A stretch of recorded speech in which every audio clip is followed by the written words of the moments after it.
আপনাদের অসংখ্য ধন্যবাদ আবার আমার ভিডিওতে ক্লিক করার জন্য। বন্ধুরা, কৃষক বন্ধু প্রকল্পে নথিভুক্ত নতুন এবং পুরানো সমস্ত সুবিধাভোগী কৃষকদের জন্য কিন্তু আজকে রয়েছে বড় একটি আপডেট। বন্ধুরা, আপনারা নিশ্চয়ই জানেন যে কাঞ্চনজঙ্ঘা স্টেডিয়াম থেকে আমাদের মাননীয় মুখ্যমন্ত্রী মমতা বন্দ্যোপাধ্যায় গত 12ই ডিসেম্বর আপনাদের ব্যাংকের অ্যাকাউন্টে দ্বিতীয় কিস্তি অর্থাৎ রবি সিজনের টাকা কিন্তু আপনাদের ব্যাংকের অ্যাকাউন্টে ট্রান্সফার করা শুরু করে দিয়েছেন। তো বন্ধুরা, গত 12 তারিখ 13 তারিখ অনেক কৃষক বন্ধু প্রকল্পের সুবিধাভোগীদের অ্যাকাউন্টে টাকা ট্রান্সফার হয়েছে। এখনো কিন্তু অনেক কৃষক বন্ধু প্রকল্পের উপভোক্তাদের অ্যাকাউন্টে টাকা ট্রান্সফার করা হয়নি, যদিও বা ওনাদের ট্রানজাকশন স্ট্যাটাসে অ্যাকাউন্ট ভ্যালিড এই অপশনটি শো করছে, তবুও কিন্তু ওনাদের ব্যাংকের অ্যাকাউন্টে টাকাটি এখনো ঢোকেনি। তাছাড়া আজকেও কিন্তু অনেক জেলার কৃষক বন্ধুদের অ্যাকাউন্টে টাকা ট্রান্সফার করা হয়েছে, তার কিন্তু আমি প্রমাণও আপনাদের সামনে তুলে ধরবো। তো কোন জেলা আজকে কৃষক বন্ধু প্রকল্পের টাকা পেল? তাছাড়া আগামীকাল কি আপনার কৃষক বন্ধু প্রকল্পের টাকাটি ঢুকতে চলেছে? তো আপনার ট্রানজাকশন স্ট্যাটাসে অ্যাকাউন্ট ভ্যালিড থাকা সত্ত্বেও আপনি কেন টাকাটি পাননি? সবকিছুই কিন্তু আজকের ভিডিওতে জানতে চলেছেন, তাই আশা করছি আজকের এই ভিডিওটি আপনাদের উপকারে আসবে। এই ভিডিওটির সাথে থাকুন, আর যদি ভিডিওটি ভালো লাগে অবশ্যই কিন্তু একটি ছোট্ট লাইক দিয়ে চ্যানেলটিকে সাবস্ক্রাইব করে নিতে ভুলবেন না।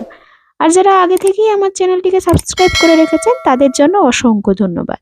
তো চলুন বন্ধুরা, ভিডিওটি শুরু করি। তো বন্ধুরা, আপনারা নিশ্চয়ই জানেন যে আমাদের মাননীয় মুখ্যমন্ত্রী মমতা বন্দ্যোপাধ্যায় গত 12ই ডিসেম্বর কাঞ্চনজঙ্ঘা স্টেডিয়াম থেকে বাংলার সমস্ত কৃষকদের ব্যাংকের অ্যাকাউন্টে টাকা ট্রান্সফার করা শুভারম্ভ করেছেন। গত 12 তারিখ এবং 13 তারিখ অনেক কৃষক বন্ধু প্রকল্পের সুবিধাভোগীদের অ্যাকাউন্টে টাকা ট্রান্সফার করা হয়েছে। এমনকি আজও কিন্তু আপনাদের সামনে দেখুন স্ক্রিনে একটি ছবি তুলে ধরেছি। উনি কিন্তু আমার একজন সাবস্ক্রাইবার, যিনি কিন্তু বীরভূম জেলা থেকে আমাকে এই স্ক্রিনশটটি পাঠিয়েছেন। ওনার ব্যাংকের অ্যাকাউন্টে কিন্তু আজকে কৃষক বন্ধু প্রকল্পের টাকাটি ঢুকেছে। তো উনাকে অসংখ্য ধন্যবাদ আমার চ্যানেলের থেকে।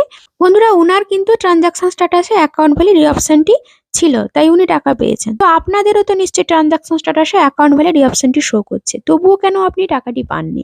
তো চলুন বন্ধুরা, সে ব্যাপারে আপনাদেরকে জানিয়ে দিচ্ছি। তো দেখুন বন্ধুরা, আমাদের মাননীয় মুখ্যমন্ত্রী মমতা বন্দ্যোপাধ্যায় 12 তারিখে কিন্তু কৃষক বন্ধু প্রকল্পের টাকা, কৃষক বন্ধুর যে ফান্ড রয়েছে ওখানে কিন্তু উনি ট্রান্সফার করেছেন।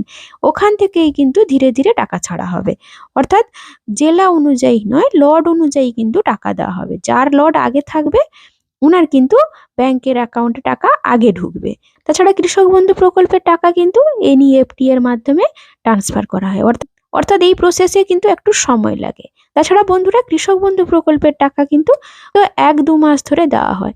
তাই বন্ধুরা, আপনারা একটু ধৈর্য ধরুন। অবশ্যই আপনাদের অ্যাকাউন্ট ভ্যালিড এই অপশনটি শো করছে, মানে আপনাদের প্রত্যেকের অ্যাকাউন্টে কিন্তু কৃষক বন্ধু প্রকল্পের টাকা অবশ্যই ট্রান্সফার করা হবে। তাছাড়া বন্ধুরা, আপনাদের মধ্যে যদি কোনো কৃষক বন্ধুর যদি ট্রানজাকশন স্ট্যাটাসের ঘরে ব্ল্যাঙ্ক আছে বা এডিএ আপলোডেড বা ডিডিএ অ্যাপ্রুভড এই অপশনটি এখনো শো করছে, অ্যাকাউন্ট ভ্যালিড এই অপশনটি আসেনি, তাহলে অপেক্ষা করুন বন্ধুরা। আপনারা নিশ্চয়ই, যেহেতু আপনাদের প্রসেস শুরু হয়ে গেছে অর্থাৎ আপডেট শুরু হয়ে গেছে, তাহলে কিন্তু আপনাদের ব্যাংকের অ্যাকাউন্টে অবশ্যই টাকা ঢুকবে। যে নতুন কৃষক বন্ধু হোক না পুরাতন কৃষক বন্ধু, সবার অ্যাকাউন্টে কিন্তু টাকা ঢুকবে।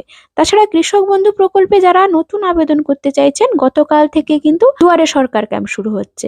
ওনারা কিন্তু অবশ্যই দুয়ারে সরকার ক্যাম্পে গিয়ে আপনাদের আবেদনটি পূরণ করে অবশ্যই আপনারা ক্যাম্পে গিয়ে জমা করুন নির্দ্বিধায়। তাছাড়া আপনাদের মধ্যে যাদের কিন্তু প্রাকৃতিক দুর্যোগের ফলে ফসলের ক্ষতি হয়েছে, আপনারা ক্ষতিপূরণের টাকা পেতে অবশ্যই আপনারা শস্য বীমা প্রকল্পের জন্য আবেদন করুন। শস্য বীমা প্রকল্পের জন্য আপনাদের দুয়ারে সরকারের ক্যাম্পে গিয়ে আবেদন করতে হবে। সেটা নিশ্চয়ই আমাদের মাননীয় মুখ্যমন্ত্রী আগে থেকেই জানিয়ে দিয়েছেন, যেটার ব্যাপারে আপনারা জ্ঞাত আছেন। তো অবশ্যই আপনারা দুয়ারে সরকার ক্যাম্পে গিয়ে যোগাযোগ করুন। আশা করা যাচ্ছে আগামীকাল কিন্তু অনেক কৃষক বন্ধু প্রকল্পের উপভোক্তার অ্যাকাউন্টে টাকা ট্রান্সফার করা হবে, কারণ আগামীকাল থেকে শুরু হচ্ছে কিন্তু দুয়ারে সরকার ক্যাম্প। তাই কৃষি দপ্তর অফিস থেকে যে খবরটি জানা গেছিল যে যাদের যাদের কিন্তু কৃষক বন্ধু প্রকল্পের অ্যাকাউন্টে টাকাটি ঢোকেনি, বিশেষত 2 মেদিনীপুরের কথা বলা হচ্ছে, ওনাদের ব্যাংকের অ্যাকাউন্টে কিন্তু আগামীকাল থেকে টাকা ঢোকার সম্ভাবনা খুবই রয়েছে। তাছাড়া টাকা ছাড়ার ব্যাপারে যদি আমি কোনো রকম ভাবে আপডেট পাই, অবশ্যই কিন্তু আপনাদের ভিডিওর মাধ্যমে জানানোর চেষ্টা করব।